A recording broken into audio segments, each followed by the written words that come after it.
Welcome back to Eliances Heroes, where heroes in business align. To be part of our super community and find out more about Eliances, visit www.Eliances.com.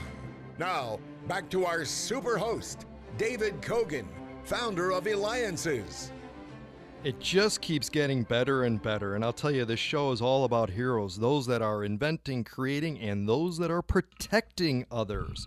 Now, for our next hero, this is one whose responsibility it was to protect you, and I mean literally. You see, he was with the Phoenix Police Department for 21 years, and now is a candidate for Maricopa County Sheriff Paul Penzone, that can be reached at Penzone2016.com. That's Penzone 2016.com, or of course, you can go to the Eliances.com website. Paul, I got to ask you though, what are the most important qualities one has to be able to have to be sheriff, which is a gigantic responsibility? It is, and I think it all begins with character and integrity, because there are a lot of folks in law enforcement. And you mentioned, I'm fortunate and blessed that I've had the opportunity to be more public in my belief when it comes to keeping a community safe.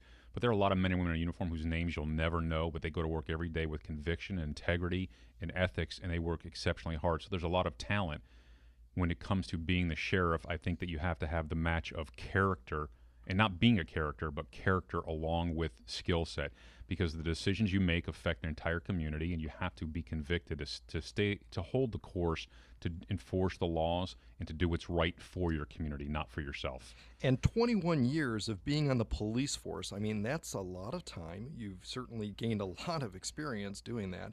Have you ever, though, had to shoot someone or, for that matter, pull out your weapon or use a taser? Well, tasers came on the tail end of my career, so I was fortunate that I didn't have to get zapped or zap anyone, and I consider myself lucky. I couldn't tell you how many times I've had to draw my weapon. I worked undercover for 6 years. I was involved in a lot of search warrants and things of that nature. As are a lot of officers, it's not uncommon to draw your weapon. I'm thankful that I never had to shoot someone myself. There were plenty of circumstances that came exceptionally close, but fortunately we were able to resolve them. I have been present to see, I'm going to say 4 or 5 shootings where colleagues of mine unfortunately had to use lethal force, and it's unfortunate. It is not a choice. It's the lack of a choice. When you have no other options to subdue someone, and you're forced because of their actions to take that action, and it's a shame, because the loss of life or even just that devastation is very traumatic. It's not like the movies. So we really need to work more on promoting peaceful resolution with our young adults, because we see too many young men and women dying on our streets. I mean, let me ask you this too: is with video cameras by both police and citizens seem to be now everywhere. So many are divided by it. Yes, no, maybe so. What are your thoughts on that? Well, I think there are benefits and detriments. The officers nowadays and the deputies, they live in a different world than I did. Everything is captured on camera. And there are benefits to it from the aspect that officers can learn and be better at their job. It can help them, in recalling details or acquiring evidence. And at the same time, it requires transparency. If you do something wrong, you misbehave, you're going to be captured on video and you're held accountable, which is also a good thing. Where I think there are detriments is I don't want to see the day when babies dying or violence that we've seen becomes so commonplace for us to view that we become numb to how severe it is. The other aspect is I think that we're getting to a place where we're compiling issues. We see one officer who maybe does something that they shouldn't, malice or neglect or just bad judgment. And then all of a sudden we take other incidents that maybe aren't judged on their individual merit, and they're kind of packaged together, and then law enforcement is misrepresented. I have the utmost pride in what law enforcement stands for and the men and women who do the job. So we need to be fair to the process of evaluating them, understanding it is one of the most challenging jobs there is. I mean, you talk about challenge. You did an assignment with the U.S. Drug Enforcement Administration. You were selected as the National Task Force Agent of the Year when you led the federal wiretap investigation that really ultimately dismantled a large-scale meth manufacturing and distributing network in Arizona. We think we have stress, but nothing compares to what you do. What's the best way to decompress? I'm a man of faith, and I do spend a lot of time just finding peace in prayer, knowing that the things that I do are meant to serve others, that you go to work and you have strength and conviction. But I would say never confuse kindness with weakness.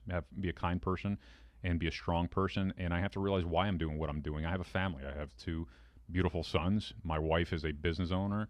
And when I go home to them, I know that the sacrifices that need to be made are so that they can live in a world where they are safe as our other families. So if you do what you do because you believe to be the right thing, not for yourself, I think it's a lot more tolerable to deal with the challenges.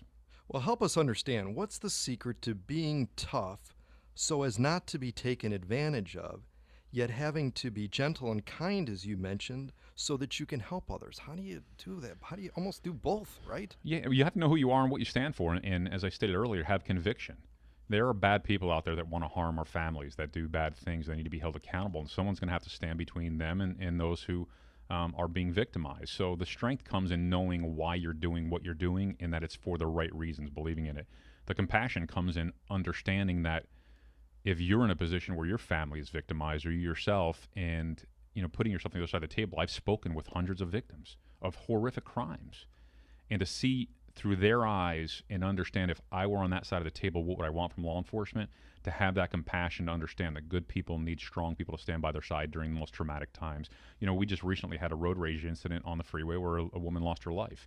It reflected me back into a very close friend of mine who lost her daughter that way many, many years ago, who's still a close friend of mine. When I met her, it was due to that tragedy. But through that tragedy, we become close friends, and I know her family well. So know people for who they are and what they stand for, and just ask the same for them that you would want for your own family.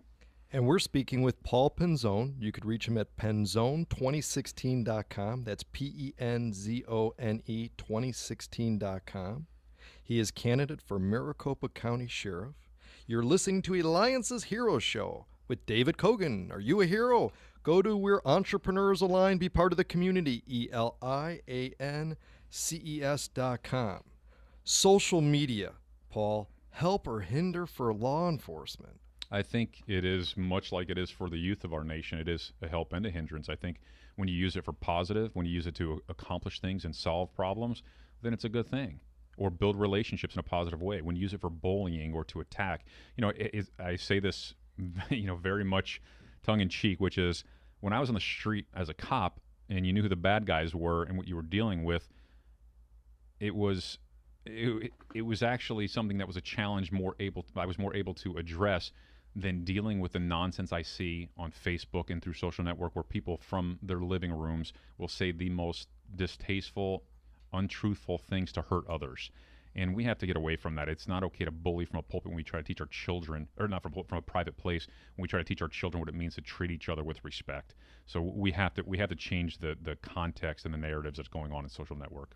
Well, let's talk about children and stuff. Your advice to children, skills that they may need to do now who want to eventually go into law enforcement, or for that matter, maybe be better citizens. What would you say? Well, I think it starts with have the courage to stay true to who you are. And when I say that, I mean that every decision we make, we're not going to be perfect every time, but understand that your decisions have implications. And if you want to stand for something greater, then know that when you take an action or when you speak of something, that it's a reflection of who you are and what you stand for. So be responsible in how you go about that business, and know that there's no greater, no matter what industry it is. In my opinion, there's no greater career than one of service, when you're doing for others to make their lives better. And that might be, when I retired, I went to work for ChildHelp, which is a nonprofit that cares for child victims. And I have the utmost pride in what that organization does, as I did in law enforcement. So know that when you give up your integrity, you can't get it back. There are a lot of things that you can do in life and get a return on, but if you give up your integrity and your character, you can't get those things back. So don't ever let anyone take those from you, or give them away for the wrong reasons. And you mentioned about ChildHelp. Thank you, too, to Stacey Weber, president of ChildHelp Phoenix, for nominating Paul to be on our Hero Show. Make sure you go to childhelp.org to learn more. Once again, that's childhelp.org to learn more. They do education and services for child victims of abuse and neglect. You can help them, again, going to childhelp.org. One of the things, and we've got less than 30 seconds left, is law enforcement's so dangerous, especially with social media going on, but you've addressed some of these things. Penzone2016.com, someone who devotes their life to protecting the community, bringing criminals to justice, looks out for children, and teaches them how to be safe and ensures their protection. That's a hero. Paul Penzone, Best of luck in the election, and thank you. You're listening to Eliances Hero Show with David Cogan, and thank you to our producer, LoopyDocs.com. You have been listening to Eliances Heroes, where heroes in business align. Eliances is the destination for entrepreneurs, investors, CEOs, inventors, leaders, celebrities, and startups. To present your superpower, visit www.Eliances.com.